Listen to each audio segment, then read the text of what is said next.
ഞങ്ങളും ക്രൂശിക്കപ്പെട്ട ക്രിസ്തുവിനെ പ്രസംഗിക്കുന്നു. ദൈവ തിരുനാമത്തിന് മഹത്വം ഉണ്ടാകട്ടെ. ലൂക്കോസിൻ്റെ സുവിശേഷം 16-ാം അധ്യായം 22 23 വാക്യങ്ങൾ വായിക്കാം.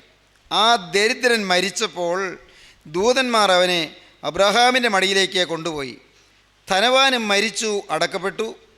പാതാളത്തിൽ യാതന അനുഭവിക്കുമ്പോൾ മേലോട്ട് നോക്കി ദൂരത്ത് നിന്ന് അബ്രഹാമിനെയും അവൻ്റെ മടിയിൽ ലാസറിനെയും കണ്ടു. കർത്താവായ യേശു ക്രിസ്തു പറഞ്ഞ ഈ സംഭവ വിവരണത്തിൽ മരിച്ചതിന് ശേഷം ആത്മാവ് എവിടെ എന്നതിനുള്ള വ്യക്തമായ ചില മറുപടികൾ നമുക്ക് ലഭിക്കുന്നുണ്ട്. വ്യക്തമായ ചില ചിത്രം നമുക്ക് ലഭിക്കുന്നുണ്ട്. മരിച്ചതിന് ശേഷം ആത്മാവ് എവിടെ? ഇവിടെ 2 പേര് ഈ ഭൂമിയിൽ നിന്ന് കടന്നു പോകുന്നതിനെ കാണിക്കുന്നു. കർത്താവ് പറഞ്ഞ ഒരു ഉപമയല്ല ആ ധനവാനായ മനുഷ്യൻ്റെയും ലാസറിൻ്റെയും സംഭവം. അതൊരു സംഭവം തന്നെയാണ്. അതുണ്ടായ കാര്യമാണ്. ഉപമ പോലെ ഒരു കഥയായിട്ട് പറഞ്ഞതല്ല. ഉപമകളിൽ ഒരിടത്തും പേര് പറഞ്ഞിട്ടില്ല. ഇവിടെ വ്യക്തമായി ലാസർ എന്നുള്ള പേര് പറഞ്ഞിട്ടുണ്ട്. ലാസറിനെ പേര് പറഞ്ഞ് നിർദ്ദേശിച്ചിട്ടുണ്ട്. മറ്റ് അനേക ഉപമകളുണ്ട്. ദ്രഹ്മപ്പണത്തിൻ്റെ ഉപമയുണ്ട്. അവിടെ ആ സ്ത്രീയുടെ പേര് പറഞ്ഞിട്ടില്ല. ധൂർത്തപുത്രൻ്റെ ഉപമയുണ്ട്. അവിടെ ആ മക്കൾ 2 പേരുടെയും, ചേട്ടൻ്റെയും അനിയൻ്റെയും പേര് പറഞ്ഞിട്ടില്ല, അപ്പൻ്റെയും പേര് പറഞ്ഞിട്ടില്ല. ഉപമയാണത്. യേശുക്രിസ്തു പറഞ്ഞ ഉപമകളിൽ പേര് പറഞ്ഞിട്ടില്ല, കഥകളാണ്. എന്നാൽ ഇവിടെ പേര് പറഞ്ഞിട്ടുണ്ട്. ലാസർ എന്നുള്ള പേര് പറഞ്ഞിട്ടുണ്ട്. അതുകൊണ്ട് അതൊരു സംഭവമാണ്. യേശു ഇത് പറയുമ്പോൾ കേട്ട ആളുകൾക്ക് ഈ ലാസറിനെ അറിയാം, ലാസർ മരിച്ചുപോയ കാര്യം അറിയാം. മാത്രമല്ല ധനവാനെ അറിയാം. ധനവാനും മരിച്ചു വലിയൊരു ശവടക്കം കിട്ടിയ കാര്യം അറിയാം. വലിയൊരു ശവസംസ്കാരം ചെറിയ തോതിലൊന്നും അല്ല. ഇവിടെ നാം കാണുന്നത് ആ ദരിദ്രൻ മരിച്ചപ്പോൾ ദൂതന്മാർ അവനെ അബ്രഹാമിൻ്റെ മടിയിലേക്ക് കൊണ്ടുപോയി. ധനവാനും മരിച്ചു, അടക്കപ്പെട്ടു, പാതാളത്തിൽ യാതന അനുഭവിക്കുമ്പോൾ. ഇതിൽ ലാസർ മരിച്ചു, അബ്രഹാമിൻ്റെ മടിയിലെത്തി. എന്നാൽ അവിടെയല്ല ഈ ധനവാൻ എത്തിയത്. ധനവാൻ്റെ ആത്മാവ് എത്തിയത് പാതാളത്തിൽ യാതനാസ്ഥലത്താണ്. പാതാളത്തിൽ യാതനാസ്ഥലത്തെത്തി. വ്യക്തമായി കർത്താവ് പറയുന്നു, ഈ ഭൂമിയിൽ നിന്ന് വാങ്ങിപ്പോകുന്നവർ രണ്ടിടത്തായിട്ട് തിരിയുകയാണ്. രണ്ടിടത്ത്.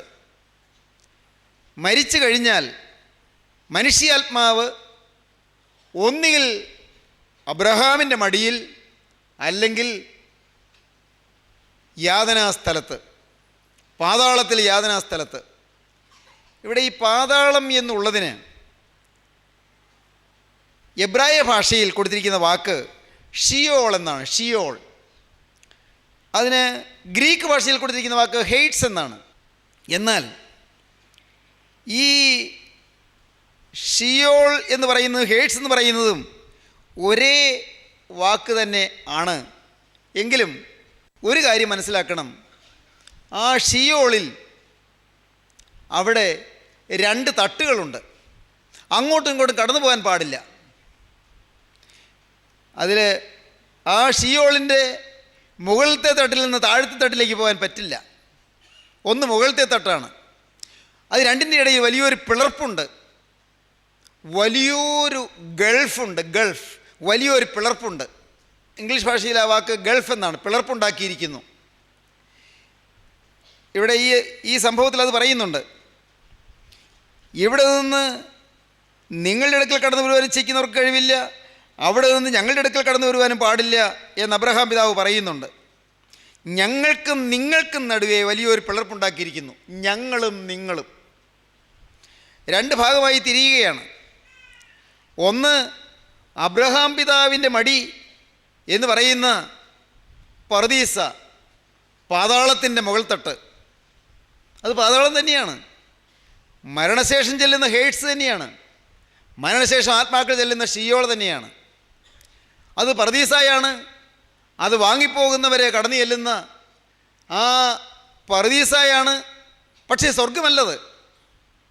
സ്വർഗവും നരകവും വേറെയാണ്. പ്രിയപ്പെട്ടവർ, ഇത് മനസ്സിലാക്കാൻ അല്പം പ്രയാസമുണ്ട്. പാതാളം നരകമാണ് എന്ന് ധരിക്കുന്ന ആളുകളുണ്ട്. എന്നാൽ തിരുവചനം വ്യക്തമായി വായിക്കുമ്പോഴാണ്, തിരുവചനത്തിൽ അനേകം ഭാഗങ്ങൾ ചേർത്ത് വായിക്കുമ്പോഴാണ് അത് നമുക്ക് കൂടുതൽ മനസ്സിലാകുന്നത്.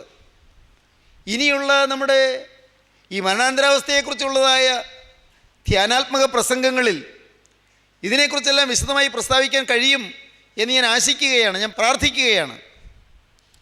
ഗൗരവമേറിയ പഠനമാണെന്ന് നടത്താൻ ആഗ്രഹിക്കുന്നത്. അത് ബുദ്ധിയുടെ ഒരു പഠനമായിട്ടല്ല, ധ്യാനാത്മകമായ കർത്താവായ യേശുക്രിസ്തുവിൻ്റെ തിരുവചനം വായിച്ചുകൊണ്ട് അതിൽ കൂടി ലഭിക്കുന്നതായ ആത്മീയ അനുഭവങ്ങൾ നേടിയെടുക്കാനുള്ള അഭിവാഞ്ചയോടുകൂടി നടത്തുന്ന ഒരു ധ്യാനാത്മക പഠനമാണ്. A devotional study. ദൈവത്തിന് സ്തോത്രം. ഇതെല്ലാം കേൾക്കുമ്പോൾ ഓർത്തുകൊള്ളണം, കർത്താവെ, ഒരു ദിവസം ഞാൻ കണ്ണടയുമല്ലോ. എൻ്റെ ദൈവമേ, ഞാനും ഈ ഭൂമിയിൽ നിന്ന് മാറ്റപ്പെടുമല്ലോ. ഇപ്പോൾ ഈ പറയുന്ന ഞാനും ഇതെല്ലാം പ്രസ്താവിക്കാൻ കൃപയാൽ ദൈവം ഉപയോഗിച്ച ഈ നാവും നിശബ്ദമാകും, നിശ്ചലമാകും. ഈ കൈകൾ ഇപ്പോൾ അനങ്ങുന്നുണ്ട്, പക്ഷേ ഈ കൈകൾ നിശ്ചലമാകും. ഈ ചങ്ക് മിടിക്കുന്നുണ്ട്, ഈ ചങ്ക് സ്പന്ദനരഹിതമാകും, നിർത്തും. അതിൻ്റെ ചങ്ക് മിടിപ്പ് നിൽക്കും. കൈകാലുകൾ അനങ്ങാതാകും. അതൊരു ദിവസം ഞാൻ ഇതിനു മുമ്പ് പറഞ്ഞതാണ്, നിങ്ങൾ ശ്രദ്ധിച്ചിട്ടുണ്ടാകും. പ്രിയപ്പെട്ടവരെ, ഞാനും കടന്നു പോകും, നാം ഓരോരുത്തരും കടന്നു പോകും. ഈ വാക്കുകളെ കേൾക്കും നിങ്ങൾ ഓരോരുത്തരും ഈ ഭൂമിയിൽ നിന്ന് മാറ്റപ്പെടും. ഇവിടെ നമുക്ക് ശാശ്വത ഭൂമിയല്ല, ശാശ്വതവാസമല്ല, നാം പരദേശവാസികളാണ്. പാടില്ലേ, പാട്ടുകാരൻ പാടില്ലേ, സിയോൻ സഞ്ചാരി ഞാൻ, യേശുവിൽ ചാരി ഞാൻ. എന്താണ്? പോകുന്നു കുരിശിൻ്റെ പാതയിൽ, കുരിശിൻ്റെ വഴിയിലൂടെ ഞാൻ പോവുകയാണ്. മോക്ഷയാത്രയാണിത്, മോക്ഷയാത്രയാണ്, ഒരു തീർത്ഥയാത്രയാണ്. മോക്ഷയാത്രയാണിത് ഞാൻ നടപ്പത്, വിശ്വാസത്താലയാ. മോക്ഷയാത്രയാണിത് ഞാൻ നടപ്പത്, കാഴ്ചയാലയല്ല വിശ്വാസത്താലയാ.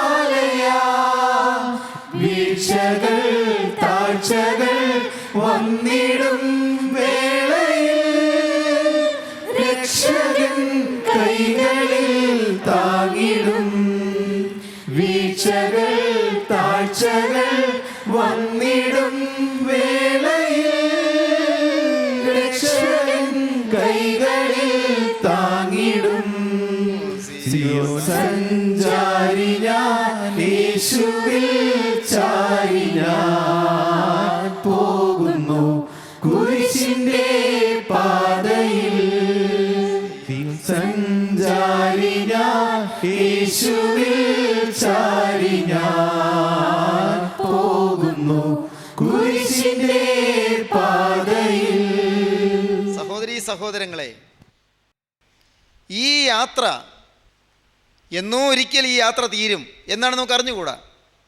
ഈ മോക്ഷയാത്ര എന്നോ ഒരിക്കൽ തീരും. ഈ ഭൂമിയിൽ നിന്ന് നാം മാറ്റപ്പെടും.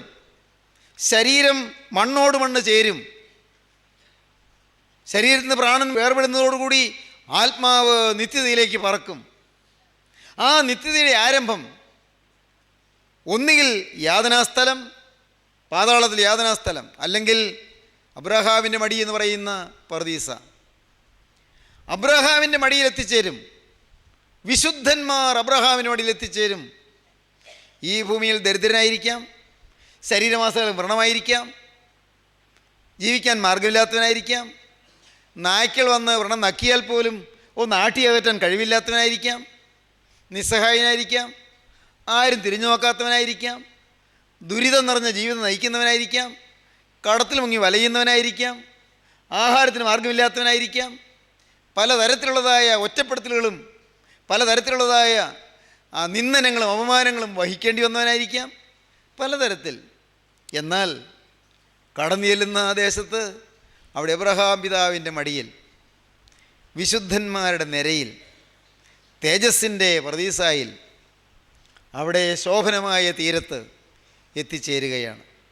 അബ്രഹാമിൻ്റെ മടിയെന്ന് പറയുമ്പോൾ നാം ആരും ധരിച്ചു പോകരുത് അബ്രഹാം പിതാവ് അവിടെ ഇരിക്കുന്നു, ആ മടിയിൽ കയറിയിരിക്കുന്നു എന്ന്. അല്ല, അതല്ല അതിൻ്റെ അർത്ഥം. അബ്രഹാമിൻ്റെ മടിയെന്ന് പറയുമ്പോൾ ഓർക്കുക, പഴയ നിയമത്തിലെ ഏറ്റവും വലിയ വിശ്വാസവീരനായിരുന്ന, ദൈവത്തിൻ്റെ വചനം കേട്ട് സകലവും ത്യജിച്ച് ഇറങ്ങിപ്പുറപ്പെട്ട, വിശ്വാസികളുടെ പിതാവെന്നറിയപ്പെടുന്ന, ദൈവത്തിൻ്റെ സ്നേഹിതനെന്ന് വിളിക്കപ്പെടുന്ന അബ്രഹാം പിതാവ്, ആ പിതാവ് ഇരിക്കുന്ന വിശ്വാസികൾക്ക് ഇരിക്കാനുള്ള പർദീസായിൽ അവിടെ എത്തിച്ചേരുമെന്നാണ് ഇതിൻ്റെ അർത്ഥം. പിതാക്കന്മാർ പണ്ട് പാടി, അബ്രഹാമിൻ്റെയും ഇസ്ഹാക്കിൻ്റെയും യാക്കോവിൻ്റെയും മടിയിൽ ഞങ്ങളുടെ വാങ്ങിപ്പോയവരെ പാർപ്പിക്കണമേ എന്ന്. പക്ഷേ അവിടെ തന്നെ പിതാക്കന്മാരൊരു കാര്യം പ്രത്യേകം പറഞ്ഞു, അത് പലപ്പോഴും പലരും ഓർക്കാറില്ല. കർത്താവേ, നിന്നിൽ ശരണത്താൽ നിദ്രയിലായി നിൻ്റെ വരവിന് കാത്തിയിടും മൃതരിൽ കനിയണമേ, അവർ അബ്രഹാമിൻ്റെയും ഇസ്ഹാക്കിൻ്റെയും യാക്കോവിൻ്റെയും മടിയിൽ പാർക്കണമേ എന്നേ പ്രാർത്ഥിച്ചുള്ളൂ പിതാക്കന്മാർ. പിതാക്കന്മാരുടെ വിശ്വാസം സനാതനമാണ്, സത്യമാണ്. എന്താ പറഞ്ഞത്? കരുണ നിറഞ്ഞവനേ പുനരുദ്ധാരത്തിൽ നിന്നോട് സൃഷ്ടിയെ നീ പുതുതാക്കിയിടണമേ. നിന്നിൽ ശരണത്താൽ നിദ്രയിലായി നിന്നെ വരവിനു കാത്തിടും മൃതരിൽ കനിയണമേ. അവരപരാധത്തിൽ ദൈവമിസഹാക്കുടെയും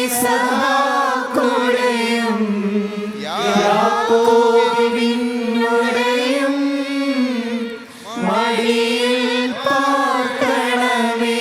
വന്നവനും വരുവോനും മൃതതന്നുയരും സ്തുതനെന്നു ശരീര വാക്കുകൾ പാടണമേ. എത്ര അർത്ഥവത്താണ് ആ ഗീതം.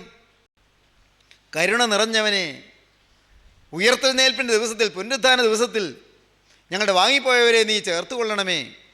എങ്ങനെയുള്ളവർ? നിന്നിൽ ശരണത്താൽ നിദ്രയിലായി നിൻ്റെ വരവിന് കാത്തിയിടും മൃതരിൽ നീ കനിയണമേ. കർത്താവേ, നിന്നിൽ ശരണപ്പെട്ട് സത്യമായൊരു മാനസാന്തരം അനുഭവിച്ച് ക്രിസ്തുവിൻ്റെ ക്രൂശിലെ തിരുരക്തത്തിൽ ശരണപ്പെട്ട് ക്രിസ്തുവിൻ്റെ കൃപയിൽ ശരണപ്പെട്ട് ക്രിസ്തുവിൻ്റെ അത്ഭുത സ്നേഹത്തിൽ ശരണപ്പെട്ട് നിന്നിൽ ശരണത്താൽ നിദ്രയിലായി വാങ്ങിപ്പോയി. അങ്ങനെയുള്ള നിൻ്റെ വരവിന് കാത്തു നിൽക്കുന്ന, യേശുക്രിസ്തു വീണ്ടും വരുമെന്ന് വിശ്വസിച്ച് കാത്തു നിൽക്കുന്ന അങ്ങനെയുള്ള വിശ്വാസികളായ ഞങ്ങളുടെ വാങ്ങിപ്പോയവരിൽ കനിയണമേ. കരുണ നിറഞ്ഞവനെ, പുനരുത്ഥാനത്തിൽ നിങ്ങളുടെ സൃഷ്ടിയെ നീ പുതുതാക്കിയിടണമേ. അങ്ങനെയുള്ളവരെയാണ് ക്രിസ്തുവിൽ ശരണപ്പെട്ട് ജീവിതം ക്രിസ്തുവിന് സമർപ്പിച്ച് ജീവിതം ക്രിസ്തുവിനായി വേർതിരിച്ച് ക്രിസ്തുവിൻ്റെ വിശുദ്ധിക്ക് തങ്ങളെ തന്നെ അർപ്പണം ചെയ്ത് അങ്ങനെ ക്രിസ്തുവിൽ ശരണപ്പെട്ട് ക്രിസ്തുവിൻ്റെ വരവിന് വേണ്ടി കാത്തിരിക്കുന്ന വിശുദ്ധന്മാർ, അവരിൽ കനിയണമേ. അവരെ മഹത്വത്തിൻ്റെ പറുദീസായിൽ ചേർത്തുകൊള്ളണമേ. അബ്രഹാമിൻ്റെ, ഇസാക്കിൻ്റെ, യാക്കോബിൻ്റെയും മടിയിൽ അവരെ സ്വീകരിക്കണമേ. എല്ലാവരെയും സ്വീകരിക്കാൻ പറ്റില്ല. അവിടെ ഇരുന്നിട്ട് അവിടെ ചെന്നിട്ട് എന്താ ചെയ്യാൻ പോകുന്നത്? വന്നവനും വരുവോനും അവൻ സ്തുതനാണെന്ന് അവരുടെ ശരീരാത്മദേഹികൾ ഇങ്ങനെ പ്രകീർത്തിച്ചു കൊണ്ടിരിക്കണമേ. വന്നവനും വരുവാനിരിക്കുന്നവനുമായവൻ പരിശുദ്ധൻ, പരിശുദ്ധൻ, പരിശുദ്ധൻ, ഉയരങ്ങളിൽ സ്തുതിയെന്ന് അവർ നിരന്തരം പാടിക്കീർത്തനം ചെയ്തുകൊണ്ടിരിക്കണമേ. ദൈവത്തിന് സ്തോത്രം. എൻ്റെ പ്രിയപ്പെട്ടവരെ, വിശുദ്ധ പിതാക്കന്മാർ വിഭാവനം ചെയ്ത വിശുദ്ധിയുടെ സന്മാതൃക പിന്തുടരുവാനുള്ള ഭാഗധേയമാണ് പിൽക്കാല തലമുറയിലുള്ള നമുക്ക് ദൈവം തന്നിരിക്കുന്നത്. എന്നാൽ നാം മൂഢസ്വർഗത്തിലായി പോകരുത്, വിഡ്ഢികളുടെ സ്വർഗത്തിലായി പോകരുത്, വിഡ്ഢിത്വത്തിൽ പെട്ടുപോകരുത്. ക്രിസ്തുവിൽ ശരണപ്പെടാതെ ഒന്ന് കുരിശു വരച്ച് കടന്നുപോയി എന്നുള്ളത് കൊണ്ടോ, ക്രിസ്തുവിൽ ശരണപ്പെടാതെ സത്യമാനസാന്തരം അനുഭവിക്കാതെ ക്രിസ്തുവിൻ്റെ തിരുരക്തത്താലുള്ള വീണ്ടെടുപ്പ് അനുഭവിക്കാതെ, വ്യക്തമായ വാക്ക് പറയാം, രക്ഷിക്കപ്പെടാതെ ഈ ഭൂമിയിൽ നിന്ന് കടന്നുപോയാൽ അക്കരെ പരിശുദ്ധന്മാരുടെ നിരയിൽ എത്തുകയില്ല.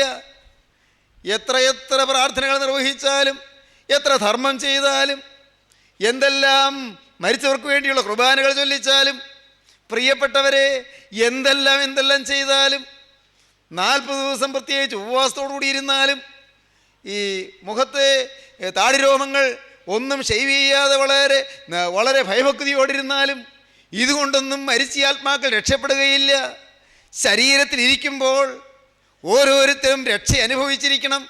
ക്രിസ്തുവിൽ ശരണപ്പെടണം, ക്രിസ്തുവിൻ്റെ ശരണത്തിൽ ആശ്രയിക്കണം, ക്രിസ്തുവിൻ്റെ തിരുരക്തത്തിൽ ശരണപ്പെടണം, ക്രിസ്തുവിനായി ജീവിതം സമർപ്പിക്കണം, ക്രിസ്തുവിൻ്റെ ആളത്വം പ്രാപിക്കണം, ക്രിസ്തുവിൻ്റെ വരവിന് വേണ്ടി കാത്തിരിക്കണം. അങ്ങനെയുള്ള വിശുദ്ധന്മാരെയാണ് അബ്രഹാമിൻ്റെയും ഇസാക്കിൻ്റെയും യാക്കോബിൻ്റെയും മടിയിലേക്ക് ചേർക്കുന്നത്. ദൈവത്തിന് സ്തോത്രം. കാര്യം വളരെ വ്യക്തമായിട്ട് ധരിച്ചിരിക്കണം. ഇതൊന്നും ഏതെങ്കിലും ഒരു സഭയുടെ ഉപദേശമല്ല, തിരുവചനത്തിൻ്റെ ഉപദേശമാണ്, വചനത്തിലെ ഉപദേശം. നമുക്കതാണ് നോക്കാനുള്ളത്. വചനം എന്ത് പറയുന്നു? ഓരോന്നിനും വചനം എന്ത് പറയുന്നു? പിതാക്കന്മാരെന്ത് പറയുന്നു? അവരെ സ്തുതിച്ചു കൊണ്ടിരിക്കണമെന്നാണ് പറഞ്ഞത്. എന്താ സ്തുതിക്കുന്നത്? എന്താണ് സ്തുതിക്കുന്നത്? പ്രിയപ്പെട്ടവരെ, നിങ്ങൾ ചിന്തിക്കുക, എന്താണ് സ്തുതിക്കാനുള്ളത്? വന്നവനും വരുവാനിരിക്കുന്നവനും അവനാണ് സ്തുതികൾക്ക് യോഗ്യൻ. വന്നവനും വരുവോനും മൃതർതൻ ഉയരുമായവൻ, മരിച്ചവരുടെ ഉയർത്തെഴുന്നേൽപ്പുമായവൻ. വന്നവനും വരുവോനും മൃതരുടെ മരിച്ചവരുടെ ഉയർത്തെഴുന്നേൽപ്പുമായവൻ സ്തുതൻ, അവനാണ് സ്തുതിക്കപ്പെടുന്നവൻ എന്ന് ആത്മദേഹികൾ ഉച്ചത്തിൽ അട്ടഹസിച്ച് പറയുമാറാകണമേ.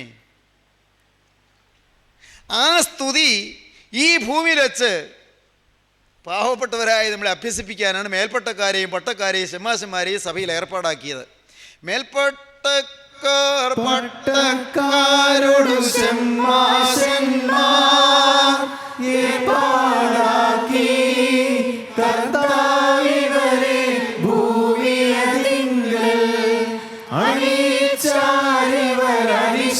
തന്നുടെ സഭയെ ഇവിടെ അനവരതം ചെയ്തേറ്റി വസിക്കും സ്തുതികളാലേ. മേൽപ്പട്ടക്കാരെയും പട്ടക്കാരെയും ശമ്മാശന്മാരെയും ഇവിടെ സ്വർഗത്തിലെ ദൈവം ഏർപ്പാടാക്കിയത്, നിയോഗിച്ചത്, നിയമിച്ചത് എന്തിനു വേണ്ടിയാണ്? ഏർപ്പാടാക്കിയ കർത്താവ് വരെ ഭൂമിയതിങ്കൽ എന്തിന്? അവർ അണിയിച്ചാർ ഇവർ അനിശം എല്ലായ്പ്പോഴും തന്നുടെ സഭയെ ഇവിടെ ഈ ഭൂമിയിലുള്ള ക്രിസ്തുവിൻ്റെ സഭയെ അവരണിയിക്കുന്നു. എല്ലായ്പ്പോഴും എപ്പോഴും അണിയിക്കുന്നു. എന്താണ് അണിയിക്കുന്നത്? എപ്പോഴും എന്താണത്? അനിശം തന്നുടെ സഭയെ അനിശം എല്ലായ്പ്പോഴും എന്താണ് സഭയെ അണിയിക്കുന്നത്? അനവരതം ചെയ്തേറ്റി വസിക്കും സ്തുതികളതാലേ, നിരന്തരം സ്തുതിക്കുന്ന സ്തുതികളാലേ. സ്തുതിയും സ്തോത്രവും പ്രഭയും പുകഴ്ചയും ആഞ്ഞുപോകാത്ത നല്ല ഉന്നതിയും എല്ലായ്പ്പോഴും ഇടപെടാതെ കരയേറ്റുവാൻ യോഗ്യരായിത്തീരുന്ന വിശുദ്ധ പിതാക്കന്മാർ ഇക്കാര്യം ഫലമേൽപ്പിച്ചു തന്നു. എന്തിന്? സഭയുടെ മക്കളെ സ്തുതി അഭ്യസിപ്പിക്കാൻ, സ്തുതി അണിയിക്കാൻ. ദൈവമക്കളെ, സ്തുതിക്കുന്നത് നേരുള്ളവർക്ക് ഉചിതമാണ്. സ്തുതിയിൽ കൂടി തേജോമയനായ ദൈവം ഭൂമിയിലേക്ക് ഇറങ്ങി വരും. എല്ലാ സ്തുതിയിൽ കൂടിയല്ല. പ്രൈസ് ദി ലോർഡ് പറഞ്ഞാലൊന്നും ഇറങ്ങി വരില്ല. ഹല്ലേലൂയ പറഞ്ഞാലൊന്നും ഇറങ്ങി വരില്ല. ദൈവമേ സ്തുതി സ്തുതി സ്തോത്രം സ്തോത്രം ഒന്നും ഇറങ്ങി വരില്ല. ആത്മാവിൻ്റെ ആരാധന, ആത്മാവിൻ്റെ സ്തുതി, പരിശുദ്ധാത്മാവിൽ വിശുദ്ധിയിൽ നിറഞ്ഞു നിന്നുകൊണ്ടുള്ള സ്തുതി വരുമ്പോൾ അതിലാണ് ദൈവതേജസ് ഇറങ്ങുന്നത്, അതിലാണ് പരിശുദ്ധാത്മാവ് ഇറങ്ങുന്നത്. സ്തുതികളിന്മേൽ അധിവസിക്കുന്നവൻ ആകാശവും ഭൂമിയും തന്നെ സ്തുതികളോട് നിറഞ്ഞിരിക്കുന്നു. മേൽപ്പെട്ടവരങ്ങൾ സ്വർഗീയ മാലാഖമാർ സ്തുതിക്കുന്നത് പോലെ താഴെ ഭൂമിയിൽ ബലഹീനരും പാപികളുമായി ഞങ്ങൾ നിന്നെ സ്തുതിക്കുന്നു, ദൈവത്തെ സ്തുതിക്കുന്നു. സഹോദരങ്ങളെ, ഞാൻ ഇന്ന് ഈ രീതിയിൽ നിങ്ങളുടെ ചിന്തയെ നയിക്കുന്നത് എൻ്റെ മനസ്സിൽ നിറഞ്ഞു നിൽക്കുന്ന ചില ആശയങ്ങൾ പറയാനാണ്. ദൈവത്തിൻ്റെ വലിയ നാമം മഹത്വപ്പെടട്ടെ. നാം ആരും മണ്ടന്മാരായി പോകരുത്. നാം ആരും അറിഞ്ഞില്ല എന്ന് പറയരുത്, കേട്ടില്ല എന്ന് പറയരുത്. യേശുക്രിസ്തുവിനെ അനുഭവിക്കുന്ന ദൈവമക്കൾ അവർ സ്തുതിക്കും. ക്രിസ്തുവിൻ്റെ തിരുരക്തത്തിൻ്റെ ശക്തി അറിഞ്ഞ ദൈവമക്കൾ അവർ സ്തോത്രം ചെയ്യും.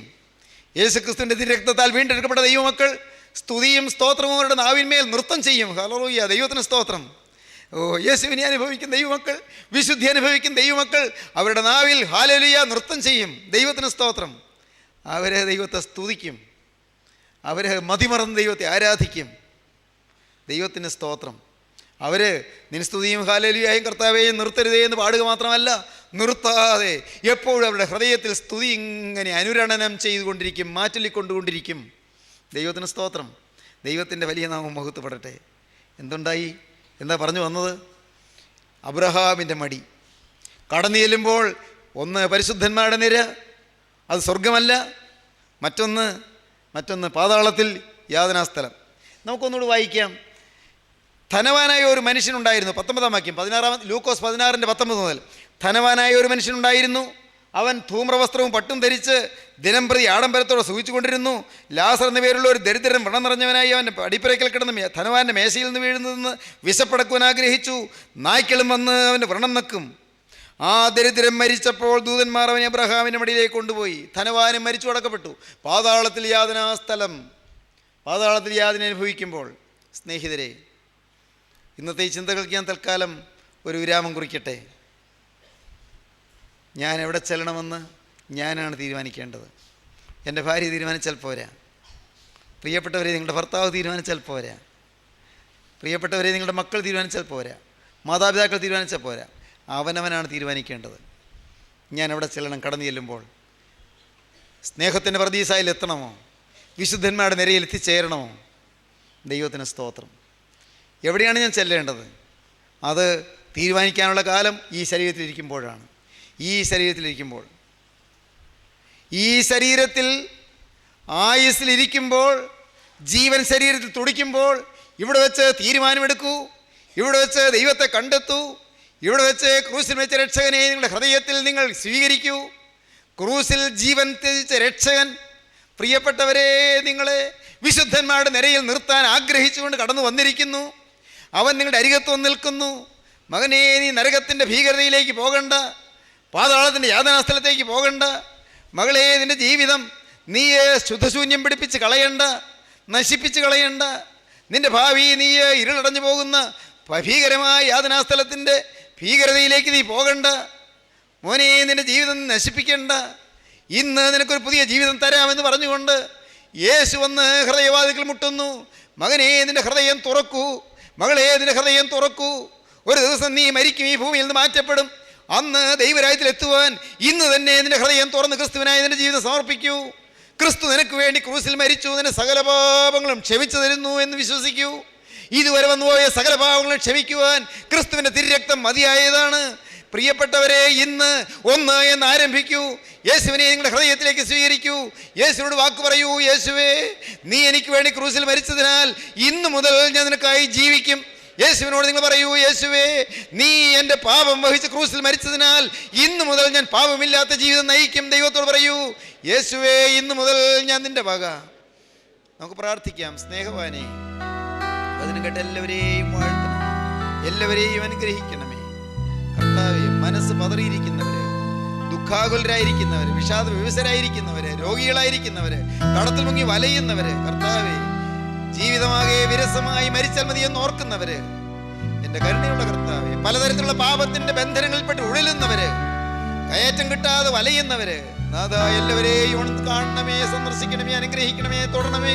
യേശുവേ, ഇതിന്റെ വചനം എല്ലാവരെയും അനുഗ്രഹിക്കണമേ, എല്ലാവരുടെ മേൽ ഇവിടുത്തെ കരം വയ്ക്കണമേ, ആശീർവദിക്കണമേ, അനുഗ്രഹിക്കണമേ, തിരുനാമം മഹത്വപ്പെടുത്തണമേ, യേശുവിൻ നാമത്തിൽ തന്നെ.